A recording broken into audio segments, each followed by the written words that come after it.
problème mu nation moom la Sénégal am moo tax intérêt général tumuranke fi parce que bu ñu jàppoon ne nation sénégalaise suñu nation la yaakaar naa ne kenn du fu dem di wut sa intérêt personnel donc wala sa intérêt bopp mais su boobaa boo lekkee sa banaana xollitu banaana doo ko sànni si mbedd mi parce que da ngay jàpp ne lii boo ko sànnee si mbedd mi mën ngaa lor sa beneen mbokk sénégalais ndax voilà te boo demee si dëkk yam dañoo avancé dëgg maanaam le souci nation dafa développé si ñoom ah américain tey boo demee américain la ñuy njëkk a jàpp seen bopp d'abord avant ñu jàpp seen bopp yeneen kii fii nag ni ko Amady Aligné di waxee ñun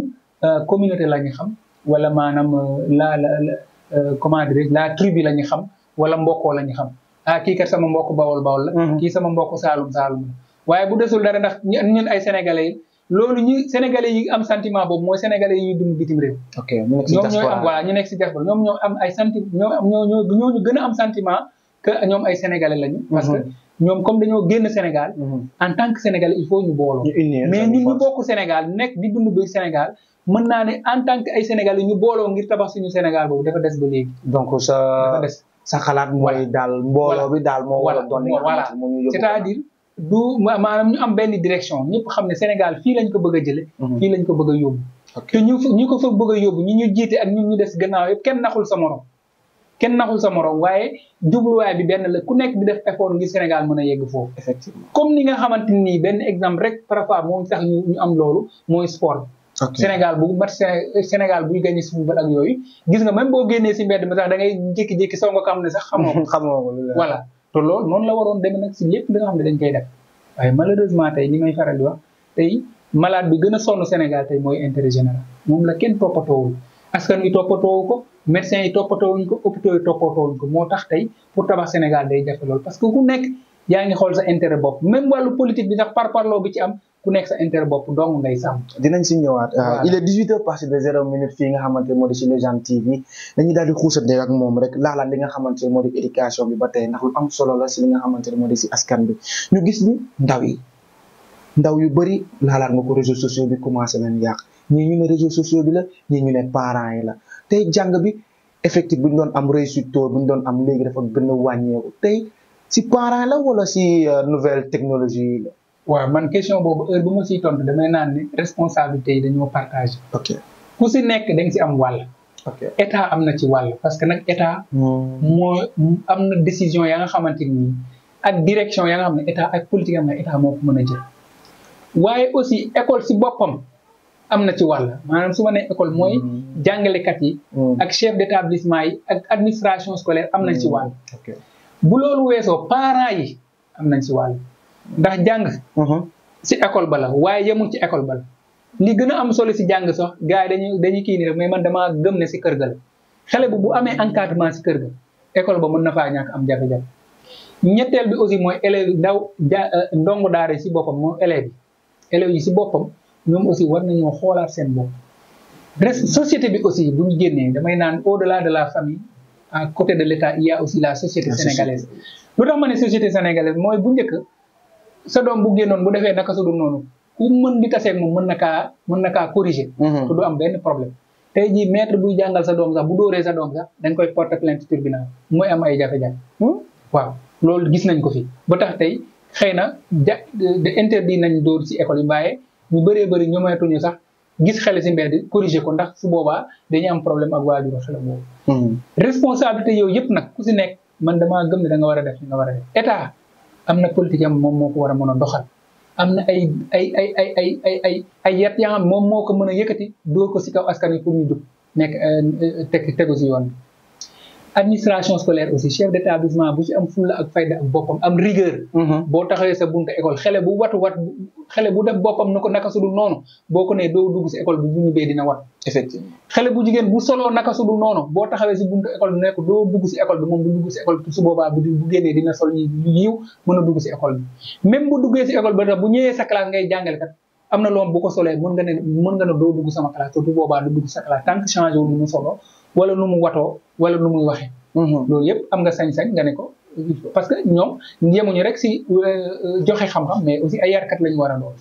normalement jàngalekat yi dañoo war a nekk ay yarkat tey nag nu muy doxee permettre tu leen pratiquement ñu jouer rôle boobu su ma nee parents yi aussi parents yi tey dañoo boyal seen doom maanaam dafa mel ni rek élevage yow muy yar sa xar lépp da nga koy jox mu lekk ba suur waaye nag doo ko xamal dara si àdduna nuyoo dong bu gën a ndaw doo ko xamal gan day dugg si biir kër gi nga gis xale yi jàkkaarloog moom duñ sax sentir ne gan dugg si biir kër gi télé bi la ñuy jàkkaarloo wala ñu nekk si seen tablette di jouer duñu jóg xam ne kii seen maam la wala seen nijaay la wala seen bàjjen ñu jóg nuyu ko sukk ñëwaat toog nekk si li ñuy nekk wala ñu dellu si liggéey bi ñu leen di war a liggéeyloo si biir kër gi sax pour ñu tàmm liggéey bu dee jigéen yi wala xale yu góor yi liggéey boobu defatuñ ko ñoom dañuy toog tegle seen tànk télé bi portable bi ordinateur bi ainsi de suite duñ leen contrôler aussi bu ñu tëjee seen néeg yi kañuy waxanteel si WhatsApp bi wala si Facebook bi ñoom duñ ko mën a contrôler gëm naa ne aussi parce que parents yi li ko waral mooy ñi ngi daw rek ñi ngi daw si ut ñi ngi daw si am ñi ngi daw si matériel parce que loolu moo xew tey si jamono yi ñu nekk de telle sorte que amatuñu seen jotu doom keroog si présentation li bi wax naa ko nee naa tey suñu doom yi tey ay jirim lañu seen waajur yaa ngi dund waaye ay jirim lañu parce que waajur ba nga xam ne doo ko gis guddi doo ko gis bëccëg jirim nga donc c'est ce que je disais en disant que les enfants d'aujourd'hui sont des orphelins aux parents vivants maanaam ce sont des orphelins aux parents vivants parce que papa ji balaa muy wàcc fekk nelaw buy xëy fekk yow yeewoo kon su boobaa di nga toog lu yàgg te doo gis sa papa présence bi sa papa war di am di foo ak yow di reetaan ak yow ba nga ñeme ko ba yenn yi nga ko koy wax ba boo jaaxlee si mbedd bi boo ñëwee moom mooy faj sa jaaxle boobu dootoo ko am loolu ce qui fait que boo jaaxlee tee si mbedd mi si ket feneen ngay dem te si feneen fa ngay dem mën naa moo lay dugal si tuuxu doonu da ngay jékki-jékki dugg si biir tuuxu doonu sa waajur sax yëgul mu jàpp gémmiñam naan sama doom bi ndekete fekk moom si boppam attention bu mu war a accordé doomam accordé wu ko doomam ba tax na doomam xele gis ngeen xele dafa bëri laaj lu xew da koy laaj te boo ko indilul ay tontu rek da koy dem uti feneen même bu fekkee amagul laaj bi sax dina jéem a fexe uti ko laaj bi feneen wala mu uti ko feneen te feneen fa mu koy uti moo koy dugal si tuuxu doonu élèves yi si boppam aussi li ñu nekk ay xele parce que jusqu'à un certain niveau ay xele la waaye ku commencé dem collège nekkatoo xele nit yaa war a xam li nga bëgg vraiment nga def si effort def si fulla ak fayda jàng dafa nekk lu am solo même boo tekkiwul si jàng su ma nee tekki si jàng mooy am si ay diplôme sax am si liggéey waaye toujours même bu fekkee da ngay jàng ba troisième nga bàyyi dem ubbi sa magasin di liggéey jàng bi da la siy jëriñ toujours même bu fekkee da ngay jàng ba niveau terminal nga bàyyi dem defi mécanicien wala menuiserie jàng bi da la siy jëriñ toujours maanaam jàng toujours dafay jëriñ ki nga xam ne moom moo ko def xam-xam moom nekkul mukk la nga xam dafay tuuru toujours day am njëriñ ak secteur boo mën di nekk dama gëm ne daal responsabilité yooyu yëpp buñ ko boolee ku si nekk assumer responsabilité bi nga war a mën a assumer xëy na su boobaa dinañ am école bi ñu bëgg dinañ am njàng ak njàngale bi ñu bëgg mais dinañ am aussi yar bi ñu bëgg si ndaw yi tey ñu mën a yaru mën a yoru Sénégal ëllëg parce que nag ku tiitul si Sénégal ëllëg rek da ngaa seetluwul si lii xew si mbedd yi lii xew si réseaux sociaux yi lii xew si fait divers dëkk bi boo ku siy faral di bàyyi xel di nga tiit lool si ëllëgu Sénégal parce que ndaw yi ma gis tey bu ñu demee bu nekk magu Sénégal mën naa am Sénégal fi ñu bëgg mu yegg mën naa am du fa yegg. lii mooy suñu gaal émission bi nga xamante ne askan bi yéen a ko laajoon lii rek moo tax ñu créé ko pour waxtaan li nga xamante ne mooy luy njëriñ askan bi émission bi mu ngi tiré à sa fin nañuy laal li nga xamante ne moo di point divers bi nag day lëmbee li nga xamante ne moo di actualité politique bi nekk si réew mi donc tey ñu gis ni actualité politique bi mu ngi commencé andi ay trouble yi nga xamante ne kenn xalaatu ko kenn yaakaaru ñu nekk si préparation ay élection présidentielle de 2024 forcément du obligation pour nga débattre si waaye dañ lay laaj li nga xamante ne moo di sa avis rek ak sa position ban jàngat nga am li nga xamante ne moo di si élection yi nga xamante ne moom la ñuy waaj. waaw man jàngat bi ma si am wala xalaat yi ma si am parce que daf ma intéressé dem si réfléchir mën na jël émission. oui. parce que aussi am na tuuti lu ma xam si histoire Sénégal wala si histoire politique Sénégal. ndax vraiment nekk na la xam jamono jàng naa ko si ay téere yu bëri. fan yi ma nekk nii mémoire Abdoulaye Bathily moom laa nekk di lire. maa ngi siy jàngat lu bëri. liir naa mémoire Mamadou Ndiaye liir naa mémoire juge Ousmane Camara mooy di atte woon diggante Senghor ak Mamadou Ndiaye donc liir naa yeneen xeetu mémoire yu bëri yi nga xamante ni tax na ba am na as tuut lu ma dajale si histoire du Sénégal li ma siy jàngat mooy étape la buy ñëw benn cap la waaye dinañ ko weesu incha allah Sénégal moom crise maanaam crise du fi gulleet élection yu am enjeu du fi gulleet donc crise yu post électorale crise pré électorale violence électorale du fi gulleet parfois nag mag ñi nekk si réew mi dañuy bëgg a lëndëmal xelu xele yi au lieu que ñu wax leen li xewoon démb duñ ko def damay joxe exemple rek. jamono yooyu élection 2012 amoon na ay morts ñu ngi naan non 11 morts tant de morts lii dafa bëri jamono yi ñu nekk sax depuis mars 2021 ba léegi am na ay morts ñu ngi naan morts yi 30 nangam morts bëri na waaye bu ñu fàtte ne si histoire du Sénégal fii xëy nañ fi régime bi nekkoon en place rey fi 44 Sénégalais si benn bés. loolu am na fi en 1963. ku dem si YouTube bi dañ ko si fekk. parce que looy wax rek dafa war a am référence dafa war a am. ku la dégg mën na ne kii lu muy wax teguwul. waaye ku dem élection 1963 après crise de 1962 bi. crise amoon na fii nii ba armée bi tiré si population bi jour boobu 44 personnes sont tombées en un seul jour. loolu aussi dafa aajoo mag ñi di ko fàttali. 88 amoon na ay violence amoon na ay morts yaakaar naa ne li amoon 88. presque peut-être mësatul am depuis lool 68 avant 88 sax crise la woon aussi ba nga xam ne métti woon na lool ba ñu tëjoon université Cheikh Anta Diop de Dakar te loolu gëm naa ne amul benn situation bu ñu tolloo bu ñu tëj carrément université bi c'est vrai que temps yi tëjoon nañ ko après li ñu taxaw waaye ba léegi ñu ngi ruma naat ubbeeku donc ce qui fait que élection yi ñu ngi ñëw enjeu la dëgg la mais nag il faut reconnaître au moins une chose c'est la première fois un président en exercice nar a organiser ay élections te du si bokk 1960 ba léegi mën naa ne président yi fi jaar yëpp élection présidentielle bu ñu fi mën a organiser bokkoon na ci loolu aussi je pense que même bu fekkee ne ñu bëri ànduñu ak ki jiite réew mi il faut que ñu reconnaître ko te man aussi parce que si télé laay wax te dama bëgg li nit wax rek comme tey VAR moo xew lii président Macky Sall def tey balaa Sénégalais di gën a rendre compte solo su mu am xëy na dinañ def juróomi at dinañ def fukki at dinañ def ñaar fukki at wala lu ko weesu waaye taarix moom dina ko retenir incha allah parce que lu rëy la beneen bi aussi mooy dama gëm ne xëy na am na trouble yi fi am na benn parti bu ñu fi dissoudre am na benn leader bu ñu fi tëj ainsi de suite waaye pour man lépp rek li ci am solo mooy élection dina am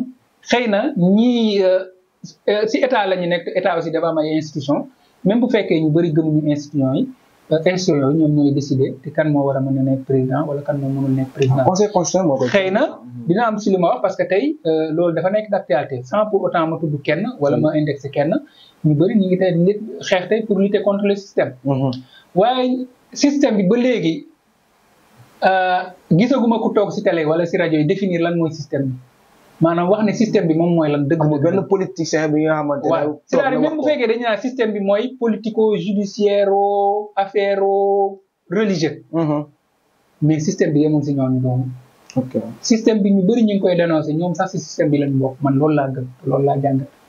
parce que système bi mooy lan si sama xalaat. système bi tubaab bi moo ko fi indi woon. tubaab bi moo ñëw ne leen yéen du ngeen dara man maay dara. kon ku bëgg a doon dara da ngay fexe ànd ak man. maanaam nga indi jàng indi école ñi njëkk a jàng ñoo xawoon a féetewoo tubaab bi mën a làkk tubaab bi mën a nekk si ay commis administration jëflanteeg tubaab bi bi mu fi demee bàyyi fi système bi kon maanaam ku bëgg a bokk rek dafay mel ni il faut nga féetewoo ak système bi pour mën a bokk te fii tey ñëpp a bëgg a bokk ñi nekk si opposition bi di ut sax dañoo bëgg a bokk te xaaral ba ñu yegg si nguur gi akama leen di ñaanal ñu jëloon tey nguur gi kon di nga gis si ñoom changement ba tiit ba yaakaar ne nekk na ñi ñoo doon wax ni di réew mi dinañ ko teg si yoon bu leelu weesoo aussi réew mi pour man si sama jàngat te loolu wax naa ko bind naa ko réew mi pour man li koy changé loolu du nekk lu yomb de maanaam man damaa gëm ne li koy changé day dëgg-dëgg dafay trop tard bu àdduna du tukki doo nga moom mën a changé Sénégalais yi bon Sénégalais yi bëgg nañ changement mooy bëgguñoo changé Sénégalais yi bëgg nañ changement mais bëgguñu changé ok te système bi li koy xeex dëgg-dëgg mooy Sénégalais yëpp accepté changé ku nekk accepté avantage ya nga am nga nangu see renoncer pour intérêt général li ma doon wax sànq naan intérêt général mooy li gën a tumurànke tant que man maa ngi ut sama intérêt bopp keneen di ut intérêt boppam intérêt réew mi nag anam intérêt askan bi anam intérêt ñu ndóol ñu mënul yegg si yenn place yi anam intérêt ñi feebar te amuñu lu ñu jënde ordonnance anam intérêt ñi bëgg a tukki te amuñu moyen bu ñu tukkee anam kon loolu dama gëm ne système bi tey ñu bëri ñu ngi koy xeex te fekk sax si suuf ñu ngi romb ñu ngi def lu raw li ñu waa nekk si système bi di def parce que sàcc yi kat dafa am sàcc yi nekk si kaw ay sàcc yi nekk si suuf rek ñëpp ay sàcc lañ maire bi nekk si koñ bi sax dajale natt mais yeneen maire am dal di ko ne fuuf kooku sàcc la moom ak directeur général bu détourné ñoo yem pa bi nekk si keesu jàkka ji dal di ëmb wala ñu jox jàkka bi 300 000 mu jël 200 000 bi lem si poosam jox keesu jàkka ji 100 000 francs pa boobu moom ak bu nekkoon ministre wala mu nekk directeur général wala mu nekk président de la république jalgati mën naa jalgati yooyu mu doon def foofu ne ko fay def kese voilà loolu dong la kon maanaam système bi nekkul ñi nga xam ne rek ñoo tey ŋànk yenn affaires yi mais système bi ñun ñëpp la wala lu ëpp seen Sénégal yi ñu ngi si système bi parce que ku si nekk sa intérêt bopp ngay wër te système bi li ko fi bàyyi mooy sa intérêt bopp bu doon intérêt askan wi moo ñu ñor ñun ñëpp kon ku nekk si ñun même ni ngay doxe si mbedd mi sax dañ koy xoolaat même ni ngay doxe si mbedd mi dañ koy xoolaat si comportement su boobaa même ni ngay doxe même tali bi ni ngi siy dawalee sa oto daal dañ koy xoolaat accident yu bëri ñàkk respecté code de la route moo ko indi accident yu bëri ñàkk respecté passager yi moom moo koy indi voilà ak di topp sa intérêt bopp au lieu que nga dem de visite technique changer li nga war a changer doo ko def yow daal daw de jël client indiwaat ko am xaalis moom nga gis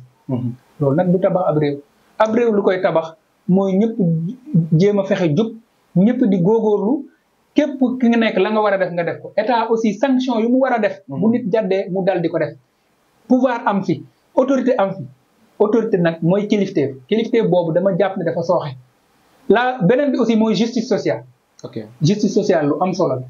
tey jii nii ñu bëri tey weddi nañu justice su Sénégal te du yoon justice Sénégal war ñu ko woon weddi mais buñ ko weddee aussi en partie am nañu raison parce que bu fekkee ne man baa doolo laa ma fiir nit dee ci kaso bi kële ne du baa doomu borom barke la comme ni ñu koy waxee dal di fiir nit mu dee ñaari fan ñetti fan ñu génne ko si kaso bi kon ana justice su fekkee damaa dem sama marché ba sàcc fa ganaar ma dee ci kaso bi kii nekk si benn direction générale sàcc ay milliards ñu koy tàccu naan yaa fi gën kon ana justice sociale te justice sociale nag réew bu mu amul réew moomu si xiiroo ak ŋaayoo dong lay dëkk te réew bu dëkk si xiiroo ak ŋaayoo mënoo développer doo avancer kon justice sociale boobu vraiment nañ si bàyyi xel bu baax a baax su ma nee justice sociale donc du état lu mu war a doxal kese mais même si suñu koñ yi ba si suñu kër yi dafa war a am justice sociale nit ki waajur bi nu muy traité ay doomam dafa war si war a ànd ak maanute borom kër gi nu muy traité ay soxnaam daf si war a ànd ak maanute waaye si koñ bi aussi chef de quartier bi ñi muy traité ñi mu yëlif daf si war a ànd ak maanute ku si nekk la mu yellool mu jox ko voilà boo demee administration aussi la même chose secteur yëpp boo si demee la même chose même marché ba ku si nekk même kii nga xam ne taabalam lal la wala si suuf lal jox ko cër bi ñu ko war a jox rek moom ak beneen magasin bi yëm fële nga ay millions lay liggéey par bés ñoo yem képp parce que kii dafay liggéey ngir di daan doole ngir si lu mu suturloo yow nga yor sa magasin di daan sa doole ngir loo suturloo kon ñoom ñaar ñooñu ku si nekk dañoo am cër bi ñu la war a jox parce que en réalité kenn gënul kenn nit ñi li ñuy gënantee mooy jikko ju rafet kese ak njub ak góorgóorlu ak am ak ci jom ak dignité waaw kenn gënul kenn fa laay rebondir dernière question balaa ñuy tàggatoo lan mooy sa xalaat ci ñëpp war a bokk dem si ay élection est-ce que war nañ xaajaloo kii war a bokk wala kii war a bokk. waaw mais élection moom buñ ko ubbee comme ubbeeku na ku bëgg a dem na nga dem. c'est que nag man ni ma ko waxee temps yii rek c'est-à-dire déclaration de candidature yu bëri yi lu muy wundu nekkul intérêt Sénégal. ah bon mais c'est ñu ëpp si ñoom seen intérêt bopp moo leen yëkkati. dañuy dajale seen i parrainage xam ne mënatuñoo yeggali si yoon bi ñu daal di wéeru si keneen. ngir ëllëg kooku bu gañee xëy na mën leen a jox ay poste maanaam tey bu ñu bëggoon Sénégal dëgg-dëgg am fas yéene am tabax Sénégal candidature yi waru weesu juróom dëkk yu mag yëpp dans les grandes démocraties doo fa gis candidat yu bëree nii mais loolu dafa wane ne tey Sénégal dafa mel ni dañ ko bëgg a jàppee comme gâteau rek ku am possibilité jël sa paaka dagg rek kii na la di lekk te loolu aussi du lay jëmale Sénégal ci kanam bu loolu weesoo aussi dama ne aussi ku xam ne remplir nga conditions yi pour bokk ci élection nañ la bàyyi nga bokk askan wi mooy jugé parce que mooy dem ci bureau yi ku ñu fal aussi bu ëllëgee ci biir ku ñu mën di fal ñu nangu ne kii la ñu fal ñu nangul ko dal di topp ci ginnaaw ngir liggéey Sénégal ba pare aussi différence yi am nii wala divergence politique yi na nekk ci période élection yi nii waaye élection bu weesoo ngir yàlla opposition ak pouvoir dëgg la dafa war a am waaye intérêt Sénégal bu taxawee ngir yàlla na ñëpp rangé wuñ ci ginnaaw intérêt Sénégal boobu ngir mën a jëmalee Sénégal ci kanam comme ni ko dëkk yi mag yi demee boo demee États-Unis tey intérêt États-Unis bu taxawee amatul sax républicain ak démocrate waxatuma laa sax ay primaires yi war a mën a am ci biir républicain wala ci biir démocratique intérêt Sénégal bu taxawee aussi kenn warul taxaw di ŋàññi moo tax man damaa jàpp ne tey fii réew mi ba mu fi amal yenn ndombo tànk yi ñu bëri ñuy wax tey ci réseaux sociaux yi wala di ŋàññi ci Sénégal ci yenn mbir yi damay joxe exemple rek football bii nii équipe nationale di waaj a football nga génn ci télé bi naan bu ñu saraxul sàngam équipe bi du gagné damaa jàpp ne kooku dañ ko war a ñëf ci kaso bi warul wax ci naan ci la nga xam ne ñëpp ñoo ko bokk ñuy naan du sotti kooku dañoo war a dal kan ci kaw te loolu dañ ko fiy gis dañuy gis ku naan bés sàngam nangam dina xew di tiital askan bi kooku ñooñu rek la dik war a amal affaire na ñooñu la procureur wala autosaisir dem jàpp leen ñëf leen si kaso bi parce que intérêt Sénégal la ñuy menacé te intérêt Sénégal ku ko menacé dañ laa war a téye dañ laa war a tegaat si yoon parce que intérêt Sénégal moo weesu suñu intérêt ñun ñëpp voilà lii mooy Légende TV lii mooy télévision bi nga xamante ne bu pare pour liggéey si askan bi lii mooy Légende TV lii mooy seen émission bi nga xamante ne moo di suñu gaal lenn taxu ko jóg lu dul objectif u sénégalais yi ñëpp nekk si benn waaye tamit jàmm askan bi waaye tamit jàmm population bi si yooyu les kàddu nañ koy daal di faram-fàcceeg moom waaye tamit di ko laaj kàddoom bi mujj. waaw di kontaan rek ci invitation bi vraiment ba ñu xamante ba léegi vraiment li ñuy jëmale si kanam rek li ñuy jëmale askan bi kanam rek lañuy si lañu nekk depuis cérémonie de dédicace ba donc si lañu nekk di kii to man aussi vraiment lépp lu ma yitteel rek mooy suñu askan jëm kanam suñu Sénégal jëm kanam parce que nag li war a mën a tax Sénégal jëm kanam yëpp mi ngi fi may faral di wax nous avons 12 mois sur 12 de soleil kon suñu dëkk bi waratul woon ñàkk courant waru ci ñu woon sax di tey temps yi actualité la Sénélec facture am yi ak coupure yeeg wala gaaw a jeex beeg wala facture yu exorbitant yi ñuy defar oyofal bi tey oyofatul te loolu yëpp dama gëm ne naaj baa ngi nii di ñu lakk bu dégg bëccëg état bi war na am fulla ak fayda ak responsabilité dem exploiter énergie solaire bi nga xam ne dëkk yu amul énergie solaire sax ñu ngi koy exploiter ñun chaque jour naaj bi dañu lakk te mënuñu koy exploiter am nañu 700 kilomètres de côte te suñu côte yi maanaam suñu géej gi dafa poissonneuse dafa bëri ay jën waaye te amul benn sénégalais tey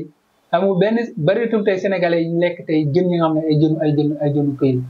ay coof ak yeneen maanaam ñun jënu baadoolo yi rek la ñuy lekk parce que vraiment loolu yaakaar naa war nañu xoolaat ni ñuy napp suñu géej bi boo demee tey Casamance ak yeneen dëkk yi fruits yi ñu ngi fay yàqu kon xiif waratul woon am si dëkk bi te ba léegi mënuñoo am autosuffisance alimentaire boo demee tey Linguère wala Fouta sow bi ñu ngi ko fay tuur to yaakaar naa ne ay fromage ak yu bëri yuy jóge si sow waratul woon nekk tey luy fi cher wala luy jar yenn affaire xiif daal tey am na si dëkk bi parce que amuñu autosuffisance alimentaire to àll baa ngi si biir dëkk bi waaye Sénégal yëpp ñëw dajaloo Ndakaaru parce que lépp indépendance ba léegi Ndakaaru lañ ko consacré loolu aussi war nañ koo xoolaat décentraliser infrastructure yi décentraliser les affaires boo Sénégalais bu nekk fa nga juddoo nga mën fa jàng tekki fa liggéey fa te doo soxla di ñëw Ndakaaru chaque jour waaye boo gisee Ndakaaru mel ni c'est parce que lépp dañ ko jël dajale ko Ndakaaru te comme ñun ñoo bokk Sénégal rek ñun ñëpp nag dañuy ñëw jël si Ndakaaru man bokk lépp lu am Ndakaaru te ma war si mën a jot man dinaa fi ñëw jot si bu soobee yàlla sama wàllu si Ndakaaru du ma ko bàyyil kenn parce que Ndakaaru kenn moomu ko Sénégalais yëpp ko moom ndax lépp lañ fi dajale kon nag ku mën a ñëw Ndakaaru ursi rek nga nangu ursi hôpitaux yi ñu ngi Ndakaaru école yu mag yi ñu ngi Ndakaaru passeport boo ko bëggee Ndakaaru kon nag mu mel nii rek waaye dëkk yu mag yi dëgg pays développé yi boo fa demee soxla boobu toujours dem si capital ba pour mën a régler yenn mbir yi loolu jàpp naa ne aussi suñu pouvoir public war nañ si réfléchir ba décentraliser Dakar te décentraliser Dakar nag yemul si ubbi Diamniadio nouvelle ville parce que Diamniadio si biir Dakar la ba léegi mais nañu génn carrément région de Dakar génn carrément même Thiès ak Mbour ak yooyu dem si Diourbel dem Kaolack dem Fatick dem Tambacounda dem Ziguinchor dem Kédougou dem Matam parce que yooyu yëpp léegi bu ñu affecté nit Matam sax mu mel ni sanction la ñu affecté nit Kédougou mu mel ni sanction la te Kédougou si Sénégal la bokk Matam si Sénégal la bokk loolu aussi war nañ si bàyyi xel ñun ñëpp ñun Sénégalais yëpp conception bu ñu am si suñu bopp la ak si réussite ñu bëri dañuy jàpp ne balaa ñuy mën a réussir il faut ñu ñëw Dakar wala il faut ñu ñëw si grande ville te loolu aussi ñu Sénégal di doxee la loolu moo waral ñu jàpp loolu di am contentement bu baax a baax di leen jaajëfal si invitation bi. voilà merci beaucoup askanu Sénégal émission bi fii lay daal di ker ndappe rek sur la prochaine fois incha allah dinañ daal di amaat beneen invité ñu daal di waxtaan li nga xamante ne moo di soxal Sénégal incha allah daal di leen topp li nga xamante ne moo di Légende TV pour mu leen jox ay information yu leer teew si ay émission yu baax si beneen bés ak Légende TV merci beaucoup.